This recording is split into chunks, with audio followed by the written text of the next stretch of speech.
Welcome back to the Barrel Talk Podcast. We are back with another episode. Now, I know it's the playoffs still. Conference Finals Game 1 just wrapped up by the time I'm recording this, but there are a lot of teams that have been officially eliminated and they have already started their offseason.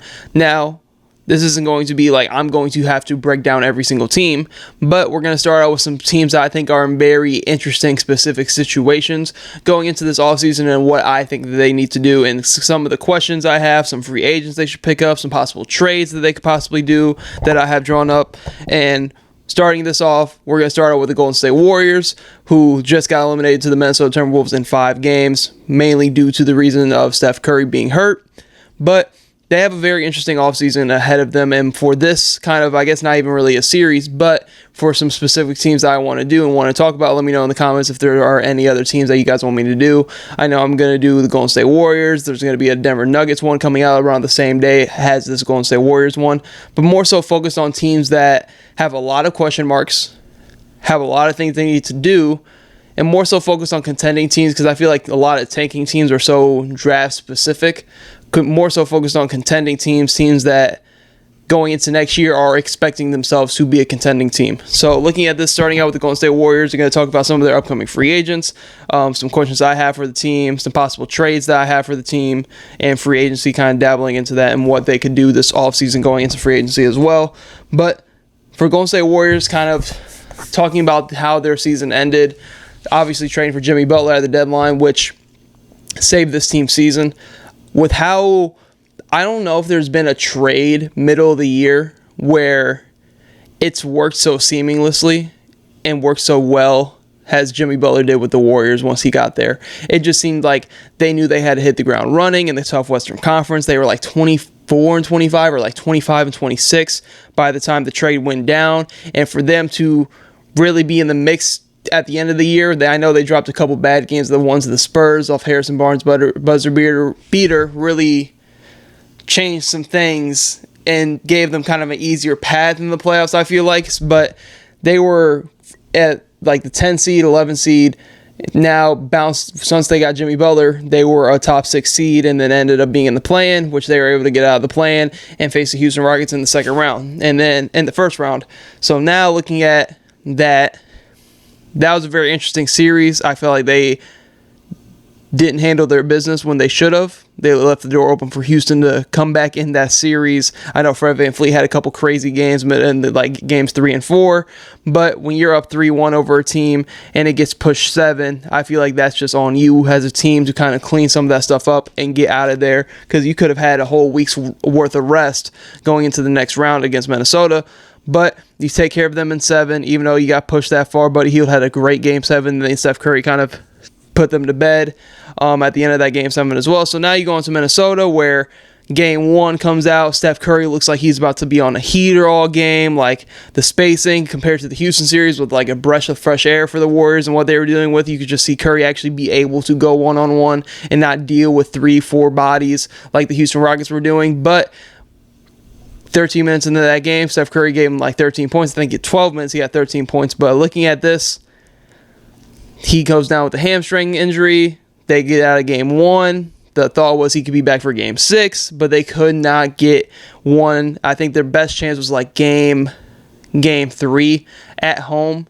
For sure was their best chance, and the one I thought that they were going to get, and they ended up losing it late, lost the Game 4 in the fourth quarter as well.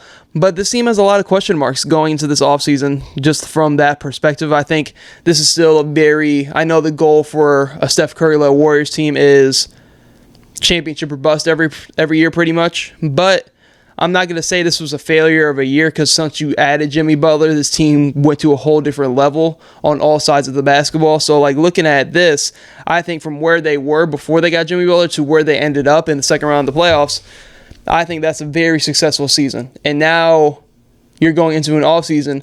Now you have Jimmy Butler. You're going to have Steph Curry next year. You're going to have Draymond Green next year. Like, they need to add some size. And going into the questions, we can kind of start there. What questions do I have for this team? Can Curry lead a team into another deep playoff run? I do. I really, really do, because with the addition of Jimmy Butler, you could see this weight be lifted off Steph Curry's shoulders. And in terms of them making it a deep playoff push, I definitely think Steph Curry is still good enough to get them to the NBA Finals. When I'm looking at how he just started out in those 12 minutes against Minnesota, he looked like he was going to have a heater that game. It seemed like already from the flow of the game was going, nobody was going to be able to do anything with him on Minnesota. And now he gets hurt. And even then, a lot of those games with Minnesota didn't play their best basketball. That makes me think, even if Steph Curry didn't get hurt, I think Golden State would have had a chance to go to the conference finals this year against OKC. But in terms of can Curry lead them on another deep playoff run, yes, I do believe so. Next question I have, what do the Warriors do with Jonathan Kuminga going forward? Now, Jonathan Kuminga is a 6'8 wing that can create for himself. We saw that in the Minnesota Timberwolves series, and credit to him for being able to stay ready, because being in and out of the rotation is not an easy thing to do, especially in the playoffs. And then you get thrown into the fire against a good defensive team, and they expect you to perform. They expect you to create your own shot at will, especially out of rhythm. Got to give him a lot of props for that. But Jonathan Kuminga has a bunch of talent, but I just don't think his talent specifically fits with what the Warriors would scheme and want to do with Steph Curry on the team. So I think they need to move him. I think they need to go into this offseason with the mindset of we need to do a sign and trade to add some more size. I think that's the route that they're going. There's already been reports of Steve Kerr saying that they can't go into next season with Draymond Green being the starting five, which I absolutely agree. I just think he's too old. Like, Draymond Green's still one of the best defenders in all basketball, but you can't rely on him to be your five-man. And Jonathan Kuminga in the sign and trade is probably their only real option to go and get a starting caliber center at this point with this team already making the addition of Jimmy Butler. You still have some draft capital to move around, but it really gets kind of tight when you want to look at this team and what they want to do. It comes down to Jonathan Kuminga sign and trade. What can they get for Jonathan Kuminga in a sign and trade? That's kind of my thought process on what they need to do with Jonathan Kuminga going into the summer. There's also been some reports of they could keep him, which if you can find a way to add a sizable name at that 5 spot, somebody that can give you productive minutes, somebody more defensive minded, somebody that can help out Draymond Green, Jimmy Butler on the defensive side of the ball, I'm all for it. But it just depends on what you're looking to do and what value Jonathan Kuminga has around the league. Because if I'm the Warriors, that's the only avenue you have to really improve this roster. Because yeah, you can go into next year, keep Jonathan Kuminga and hope Steph Curry just doesn't get hurt in the playoffs, but you already weren't playing Jonathan Kuminga when Steph Curry was healthy. So that's my point of why keep him at this point. You might as well wash your hands with the situation and try to go all in one last time around Jimmy Butler, Steph Curry over these next 2 seasons to try to get to an NBA Finals and win another championship. But that's the kind of mindset I have on Jonathan Kuminga going forward and what they should do for them this offseason. How can the Warriors add more size? Kind of piggybacking off that question, I think there are some names in free agency that could be interesting. But I think if you're going to make the jump that you want to defensively, and with the size that you have in the Western Conference, like if you're a team in the Western Conference, especially like Golden State, who's aging at this point, you cannot just have any big body on the roster. Look at the bigs that are in the Western Conference. You have Nikola Jokic, best player in the world, possibly Giannis Antetokounmpo in the Western Conference via trade, Victor Wembanyama. They could both be on the same team. Minnesota is a big team with Julius Randle, who killed you in that series, Rudy Gobert, who really was able to, for the first time in like this playoffs, I've seen Rudy Gobert actually be able to dominate teams on the glass. Then you go to the Lakers. They've always struggled with the Lakers because the Lakers have been a bigger team. The Lakers aren't even that big of a team. I'm thinking like when you had Anthony Davis on there, but like you still have Anthony Davis, Derek Lively, Daniel Gafford on Dallas, Sabonis on the Kings.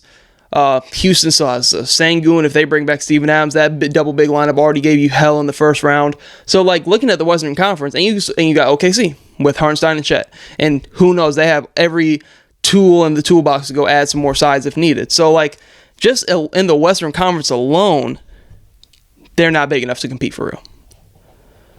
Now, I say this because they could have went to a conference finals this year off the heroics of Steph Curry, but I think they need to add more size. I think they're asking way too much out of Draymond Green at this point in his career to do everything defensively, and I think It would just make his life a lot easier for him to play more of a free safety and not be the only backline defender for the Golden State Warriors defensively. So looking at that, they have no choice. If they want to compete for a title next year, in the next 2 years, with the alignment of Curry, Kerr, Butler, and Draymond's contracts, they need to go out and add some size ASAP going into this offseason. Now, last question I have before we get into trades is, can the Warriors find offense outside Steph Curry? Now, if this showed anything, it showed how good Steph Curry is as a basketball player. Because once he was out of the series, the Golden State Warriors offense was so hard to watch.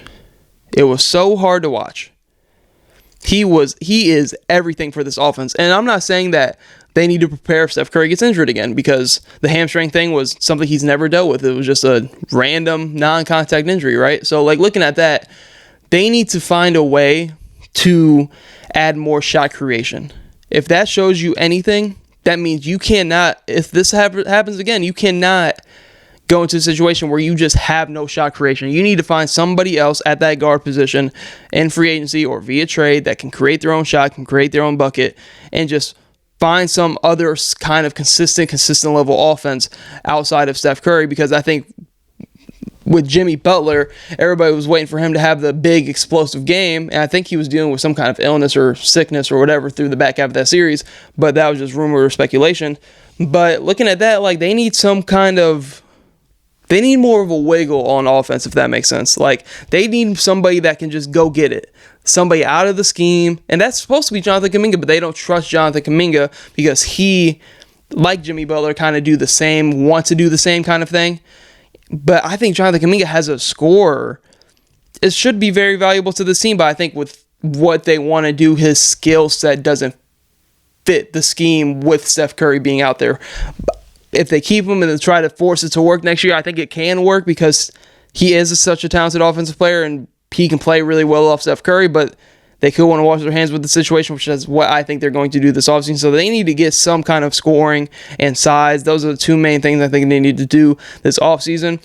But going into their free agents, Gary Payton II, which they have bird rights on, Kevon Looney, which they have bird rights on, Jonathan Kuminga is due for kind of, that's where the sign and trade comes in. Guy Santos, Quentin Post, Pat Spencer, Kevin Knox. So, like, they got some guys that weren't really playing in the rotation consistently for them outside of Gary Payton and Kevon Looney, which I think you're going to be able to be fine to bring both of those guys back. Gary Payton fits what you want to do very well, and he's a great point of attack on-ball defender, especially next to Jimmy Butler and Draymond Green. And if you were to add some size, I think Gary Payton II, just his role on this team, if you watch Golden State Warriors basketball, you see his specific skill set is so good for what the Warriors want to do. Now, Kevon Looney is somebody I would love for them to bring back. Meant so much to the Golden State Warriors. I think he's going to be Golden State Warrior lifer. They have bird rights. I expect him to be back on this roster. So you're going to have Kevon Looney, and yes, he's not the best rim protector. He's a really good offensive rebounder for what the Golden State Warriors want to do. Knows the scheme, knows the system, good screen setter. You're going to bring him back on the cheap deal. Probably team-friendly-ish deal. But now going into, I only have one trade that I think makes sense. And it's really, really hard to kind of gauge Jonathan Kuminga's value going into this offseason with what the Golden State Warriors need to get to compete. They need size and some scoring. One of the trades I tried to get done was Cam Johnson for Jonathan Kuminga. But if that gets done in a sign-and trade and you're only getting Cam Johnson, there's some other guys that they have in free agents that would work in a sign-and-trade, like if you want to bring D'Angelo Russell back, Anthony Melton's over there if you want to bring him back post his injury, like Day'Ron Sharp's an interesting one in a sign-and-trade. So, like, I didn't know really who they would want to get and how much of those guys would cost them in some sort of sign-and-trade for Kuminga go to the Nets, Cam Johnson plus one of those guys, and maybe some draft capital, Moses Moody in there as well, depending on what you wanted to do. But the trade I have for this is the Golden State Warriors trading with the Utah Jazz. Already tried to happen last offseason, didn't work because they valued Brandon Podziemski too high. Could have got Lauri Markkanen. I'm kind of glad they didn't go that route because of what Lauri Markkanen is being paid now. I think that would have pigeonholed, like, it would, you wouldn't even have been able to do anything with this roster at the deadline with how big that contract is. But this is what I have: Golden State and Utah. I have the Utah Jazz getting Jonathan Kuminga in a sign and trade, 3 years, $76 million with a team option on the last year, $24 million first year, 25 second year. Team option would be $27 million, kind of more of a cheaper-ish deal. Utah's not a big free agency destination. So looking at that, they could kind of give Kuminga some time to prove if he can turn into what we think the talent is that he can be with that contract. You're going to get Moses Moody on top of that, who's on a very team-friendly deal for what he can provide for you. You're going to get Guy Santos in this deal as well to make the money work. And you're going to get Golden State's 2028 first-round pick unprotected going to the Utah Jazz. Now, for the Golden State Warriors, this is what you're getting. You're solving your big man problem with Walker Kessler. He's been on the block for really the past 2 seasons now. The asking price has been too high, but if there's any time to pull the trigger, I think Utah could do something like this and give him up for somebody like Kuminga, who has a ton of upside, which is something they don't really have on this roster. They have a lot of good young players. They don't have anybody with the upside of a Jonathan Kuminga, so I think they would be willing to give up Walker Kessler for a deal like this. So you're getting Walker Kessler to solve your big man need. You're also beefing up your front court, getting even bigger with John Collins, who can be a small ball 5, 4-man for you, can slash, put him in the dunker spot. He's somebody that can space the floor. He's very, very skilled offensively for what the Warriors want to do. When you think of all their split actions, when you think of him in the dunker spot, when you think him spotted up in the corner, he can run the pick and roll with Steph Curry. He can be a lob threat. Like, he can do with John Collins is what his offensive skill set is perfect for what the Warriors want to do. He can shoot, he can space, he can slash, he can be wherever the Warriors need to put him. He can be a plus on offense for them. And he's somebody that can rebound the heck out of the ball. He's an athletic 4/5. If you want to go small ball 5, you can put him and Draymond on the court together and see how that works. Like, he is somebody that is a complete offensive player for the specific skill set you need to be on the Warriors at that big man position. So you're getting Walker Kessler, John Collins, and Johnny Juzang, somebody who can be a movement shooter for you off your bench, that can provide you some spacing. Like, this is a trade that I feel like the Warriors get everything they need. You get Walker Kessler, you get John Collins, that can kind of solve and bolster up that front court with some more size. John Collins provides you some skill, some more scoring, somebody that can get you 15 to 20 a night from that position. He's somebody that's perfectly fine coming off the bench as well. We've seen him do that in Utah for some time. So looking at that, and you're adding Johnny Juzang, can kind of replace that Moses Moody role. Probably a better pure shooter than Moses Moody, maybe not the defender, but somebody that can come off your bench and space the floor for you, which is something they desperately need. But I think this is a win-win trade for both sides, because Utah, when you look at their young core and going into this draft, they don't have the top-end talent. They have a good cluster of young guys, but they don't have the top-end talent I feel like they're looking for, and them being unlucky in the draft, they could kind of pivot, go get somebody like Jonathan Kuminga, see how it works for a couple of years, and with him, Lauri Markkanen, Isaiah Collier, Kyle Filipowski, and their draft pick this year, depending on what they want to do with it. I think this could be a good fit for Jonathan Kuminga, because it opens up the door for him to be a shot creator over there, and Golden State get some size and some scoring out of John Collins and Walker Kessler, which I think is going to desperately help this team. But now getting into some free agent ads now, not going to get too deep into the kind of financials of it, because you guys see like what they're doing with cap holds and trades and seeing how much money they actually have to spend in free agency. But all the guys I'm going to name is kind of guys that I think fit what they want to do, can fit a need on this team. Kevon Looney, Gary Payne II are guys that I would bring back because you have bird rights on them. Trey Lyles is somebody that can kind of, like, if you were to say do the John Collins, Trey Lyles would be a great fit. Can kind of come in, space the floor, give you some more size and versatility on the wing. I like Trey Lyles because I think you could get him for cheap, and you don't know what direction Sacramento's going in and what they need to do this offseason. So I feel like you can get Trey Lyles on a nice 1-2 year deal. Andre Drummond, he is just somebody that just gives you pure size and rebounding, which I think Drummond isn't the best defensive big man, but if you can just tell him go in there and rebound, that's what Golden State can do. Like, that's what they need. Andre Drummond could be a nice, cheap 1-year deal. All this is kind of cheap 1-year deals that they could possibly find themselves getting guys that can really help this team. Day'Ron Sharpe's another interesting name. Who knows what the Brooklyn Nets are going into this offseason with all they have 4 first-round draft picks.